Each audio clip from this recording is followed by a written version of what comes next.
I'm going to call to order the Assembly Finance Committee meeting for November 1st, 2018. The time is 5:32, and we are in the Mona Lisa Drexler Assembly Chambers. Clerk, will you please call the roll?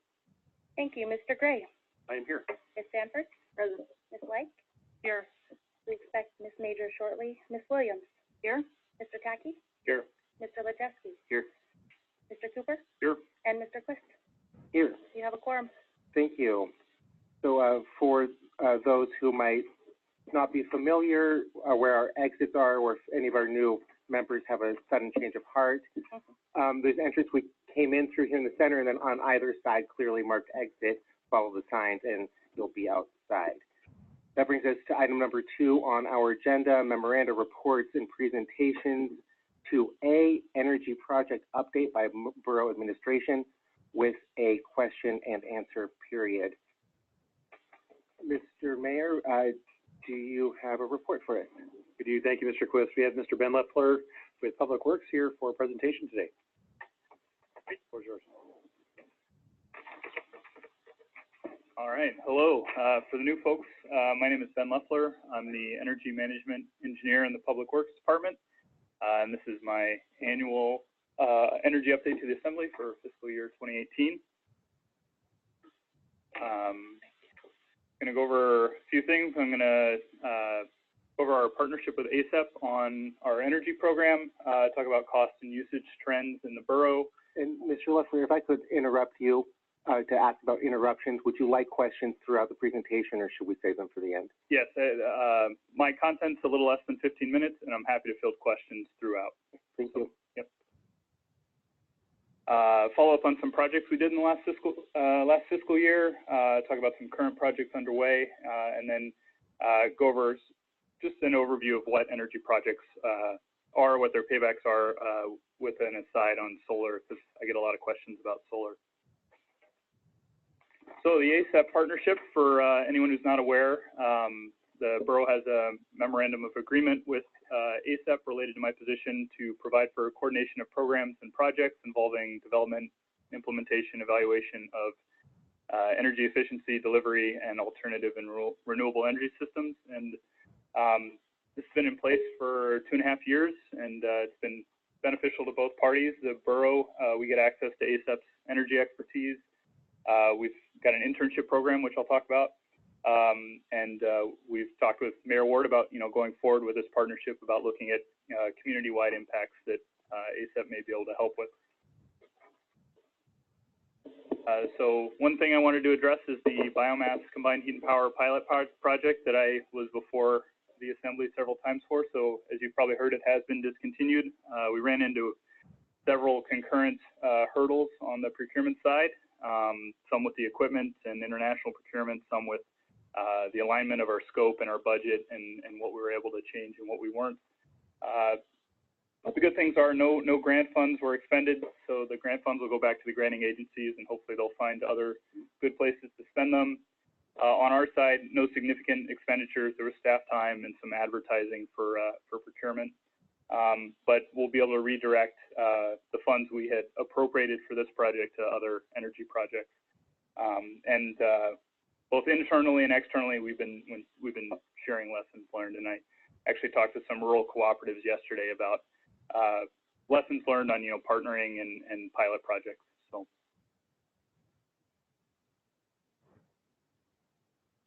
Excuse me, Mr. Gray, and Mr. Lecheski. Yes, sure, Mr. Loeffler. I was just curious about that. The grant funds that you got, is that you're going to have to give those funds back? Yes. Okay. Yep. Just curious. Yep. Mr. Lecheski. I was just pointing to Mr. Gray. Thank you. All right, the intern program. We've had 3 interns since about this time last year. Riley was our first intern, grew up in Fairbanks, was going to UAF, and he's since moved on to pursue a PhD in physics at Iowa.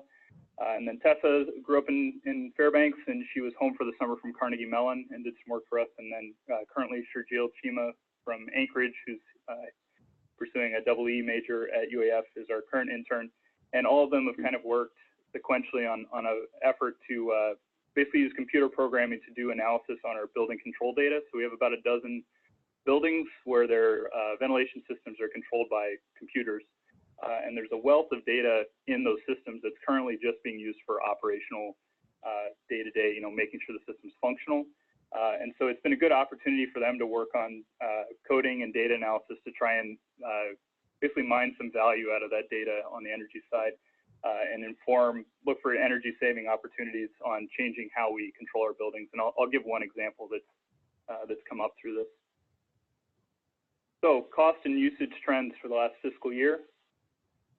This plot has electricity and heating sources all plotted on the same scale and the same units. So kilowatt hours have been converted to MMBTU is a million BTUs of energy. So kilowatt hours have been converted, cubic feet of natural gas, gallons of oil, it's all been converted to BTUs. And this is for the last 5.5 years. And so we can kind of see how things have been trending. Nothing's, we've seen that big drop in heating fuel prices in 2015, 2016, and now it's been trending back upward. And electricity has kind of followed a similar trajectory. But a takeaway here is, this is why we don't heat with electricity, because for the same amount of energy, it costs 3 or 4 times as much. And the GS1 is a residential rate, and the GS2 is a commercial rate. So we have big buildings have commercial rates, smaller buildings have. Focusing in just on the heat energy, one thing that has come up is, some of our buildings can run on natural gas or fuel oil, and we're pretty much at a parity point right now. So all of our buildings that can run on natural gas are running on natural gas. It's lower maintenance, better for air quality, and currently there's no cost detriment to doing so. And just for fun, I've inflation adjusted all of these prices, so they look a little flatter, especially electricity, when you account for the value of money changing. So, Mr. Lucheski. I'm just curious, where did you get your inflation data from?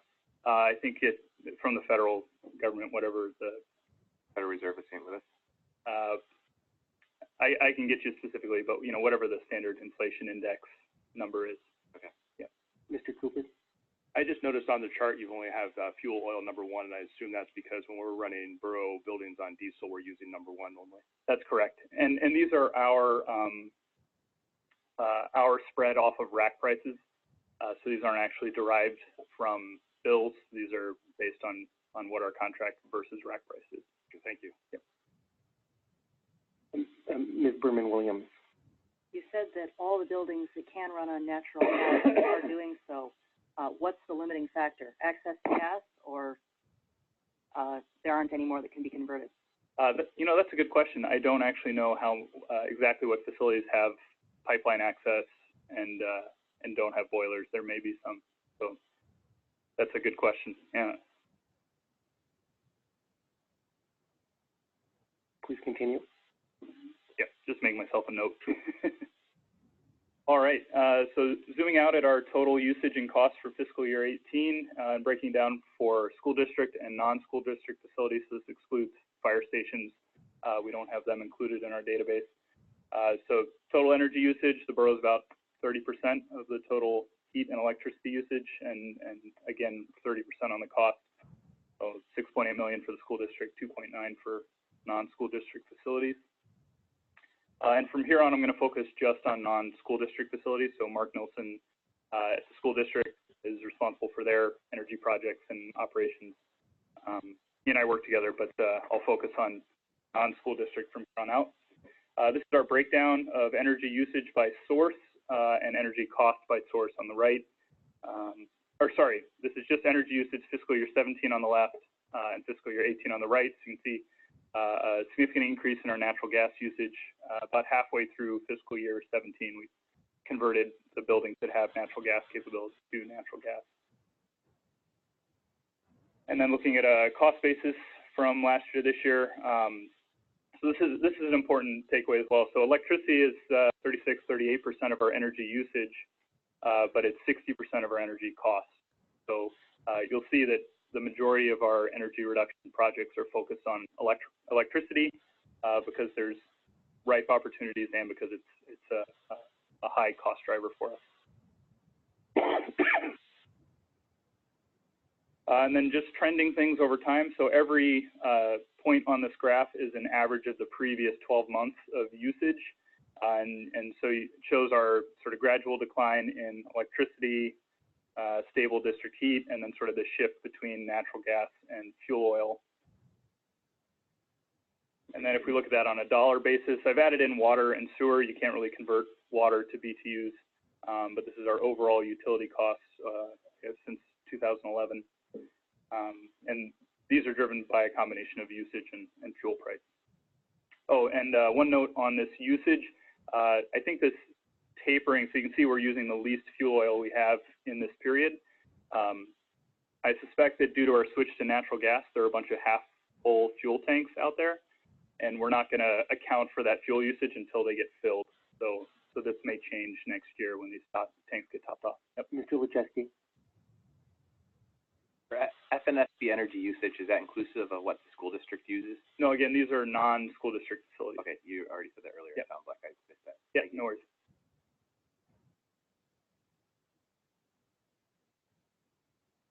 Okay, zooming in just on electricity usage. So our peak within our data set of maximum kilowatt hours used per year was in 2013, and since then we've averaged about a 2% per year decline in electricity usage.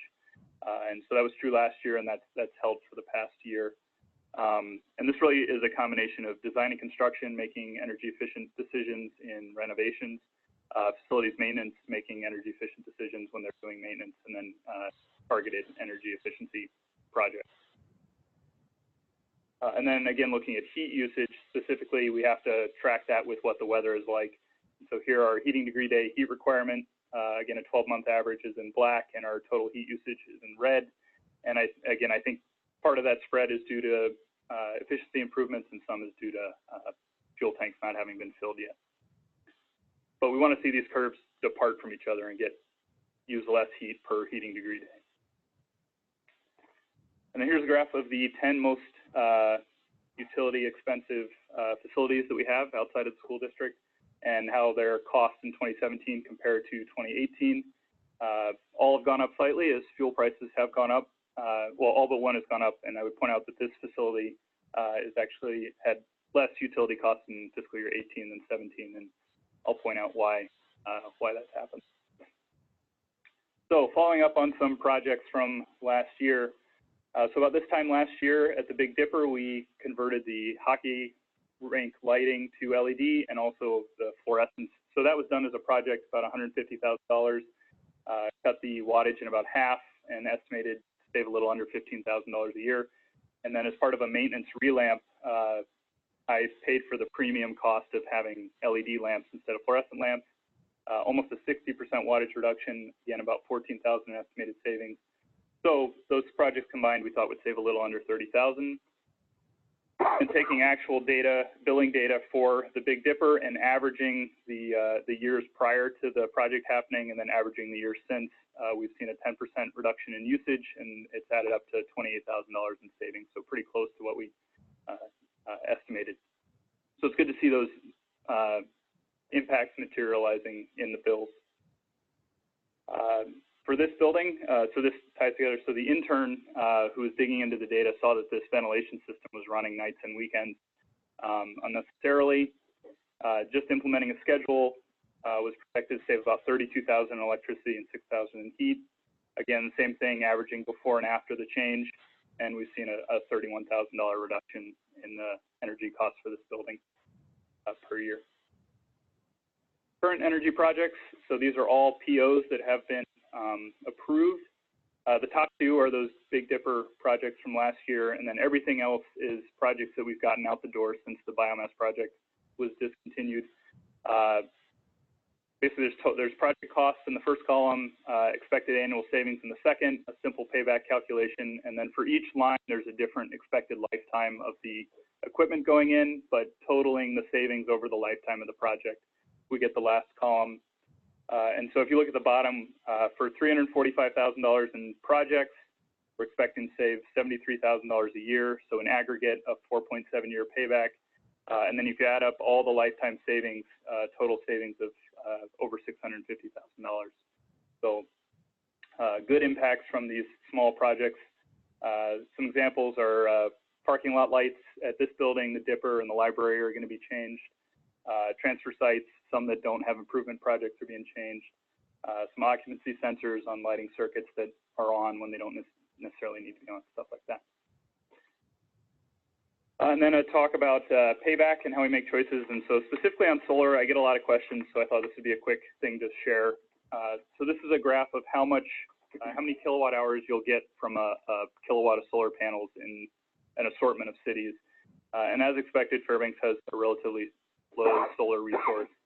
So a kilowatt of panels here doesn't give you as much energy as it would in these other locations, but that's only part of the equation. The other part is how much that electricity is worth. And in this selection of cities, we're second only to Honolulu in terms of how much we pay for electricity. So when you multiply those two together, you get sort of how many dollars per year a kilowatt of solar panels will provide for you. And we're ahead of many cities where solar is very popular. Now, the other side of the equation is how much it costs to install solar here versus Phoenix there. But this means to me that it should be on the table and that we should consider it. And so we've been working with some interested groups in the community for the Fairbanks Climate Action Coalition, talking with ASAP and CCHRC about their experiences. And there's some pathways forward that I think the borough should have discussions about.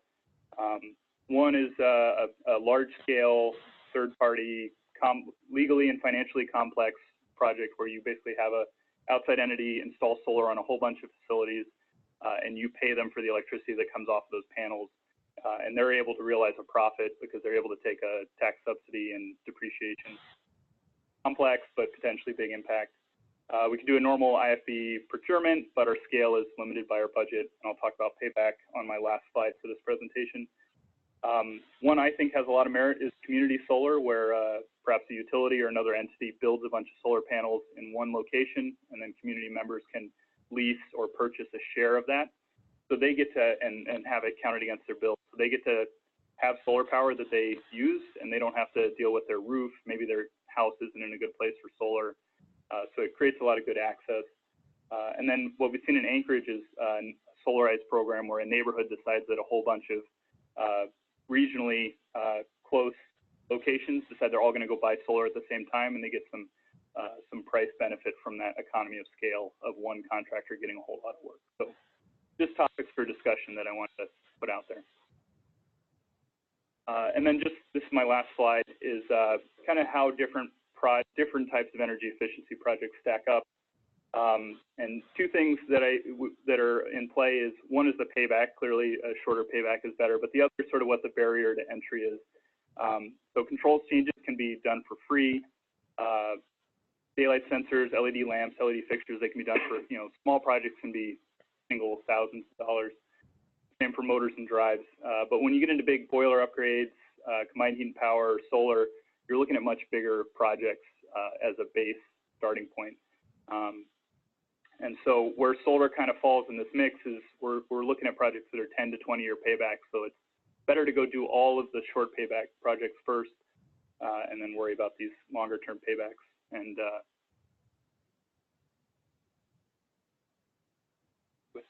Mr. Wojcicki. Yeah, do you have a certain payback span that you don't want to go past? Sure. You have a cutoff point and say, this is not, we'd rather just do something else with it. Sure. So generally, there's sort of a smattering of projects that are kind of in the mix and being considered and explored. And I'd say industry standards, anything under 5 years is, you should probably just move on it as soon as you're ready. But if it's 6 years and it's easy, or it's 7 years and it's easy, there's also like a trade-off in sort of time and investment versus payback. And so, yeah, there's no hard cutoff. Let's suppose you had a really good solar panel project. It doesn't matter what it is, and it's 5 years, and it's a really big one. Yep. And you had a smaller one that's not as good, but it's 7 years. Is it possible that you have, since you're already doing the big one, then suddenly like the other one starts looking a lot better to do them as a package? Certainly that could play out. And other ways this plays out is if maintenance is already in doing something, and we can add an energy efficiency measure to work they're already doing. And I should say that, you know, in major maintenance, so design and construction, when they were doing the roof, redoing the roof on this building this summer, I was involved in doing the payback calculations. You know, do we add more insulation? Do we raise the parapets and add more insulation? Is that payback for itself? So we make those kind of considerations. But we don't have a hard year cutoff. Kind of just of what we can do, what are the most appetizing ones, and we move forward on those. Okay, thank you. So yeah, I think that's Mr. Williams. So, Mr. Loeffler, can you quickly go back through the memorandum of agreements with, just kind of briefly describe that in the intern agreement? My understanding is the MOU has expired. We're not in that agreement anymore. Are we still in that? We still have that agreement with ASAP? I think we are probably outside. I think so we started with an MOU for my position, and then we moved to an MOA with the intern position. And I think you are right that UAF has not returned the MOA at this point. Yeah. We could always enter into it. Absolutely. Yeah. Any questions? I have a couple, if I may. So you have a chart earlier with a average 2% decrease in electrical usage over the last few or several years. And do you see that you being able to maintain that trend? And I mean, is there a lot of low-hanging fruit still? I mean, I imagine at some point you can't. I mean, it's only 2%, but I mean that adds up, and at some point there isn't a lot of electrical savings to find, or is there a lot out there still? Sure. I think we can improve on 2%, and the big reason is that technology is changing. 2 years ago, I gave this presentation and said that switching fluorescence for LED did not make sense, and today it does. And the technology has advanced, the prices have come down, and we're currently scoping to switch this building and Nolian Library completely to LED for the fluorescence, and that's a 30 to 40% reduction in wattage for that lighting. So I think there will always be things coming up. Condensing natural gas boilers are topping 95% efficiency compared to our current 85% efficient boilers. So I think technology will keep moving, and there will continue to be opportunities. Thank you. One more regarding the HVAC schedule for this building. Yep. Nights and weekends. Do you happen to know what nights and weekends are according to the schedule that it's off? Sure. So originally we had it off on weekends. The occupancy was low enough that full ventilation wasn't needed. And to be clear, so there are two ventilation systems for this building. So there's one for this chambers that's on an occupancy sensor. So anytime the room is occupied, that ventilation is operating. And then we did add some Saturday hours on the main ventilation system because it was requested. So what our current intern is looking at is can we account for reduced occupancy and still provide a reduced rate of ventilation, whereas currently it's been either on or off. So we're looking at modulating to better follow building usage. Thank you. Any other questions from Mr. Lejeski and then Mr. Cooper? Well, I don't get moderated. I don't think there's a debate, but when it comes to the air circulating this building, good job. That's really amazing. And especially if you calculate that as like a perpetuity or something, that's a lot more than $30,000. That's like, depending on what number you use, that's 300,000 or 3 million or whatever. It's a lot of money. Anyways, I'm just wondering though if there's possible savings like that with school district buildings or other buildings within the borough. If anyone's kind of sat down and some time and effort into thinking about that. I don't want to speak for the school district, but my impression is that Mark is looking at those things and that they're very keen on reducing their energy usage. So you could certainly ask him. Thank you. Let the record reflect that Ms. Major has joined us, Mr. Cooper, and then Mr. Gray. So I guess two questions. One, if I ask the administration to perhaps email out a copy of the presentation. And then two, and this is the request of the administration, perhaps we can work with the school district to get a presentation on their energy efficiency at some point. That's what they're thinking. I think, I recall that we had that a few years ago, 4 years ago or something. I don't know, time blends together for me, but it would be good to have them come in and address some of these same issues that Mr. Loeffler has talked to us about. Mr. Gray.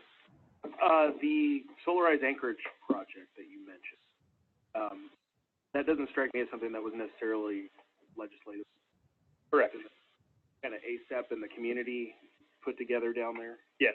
Okay. Is there a reason why we couldn't do that here, or is it just scale? No, I don't think there's any. What you need is a dense area of interest. Sure. And not being a solar installer, I don't know what the thresholds for that are, but, yeah. Well, maybe we can drum up some interest. Sure. Thanks. Any other questions? Well, thank you very much for the report. Oh, no, you're out of order at this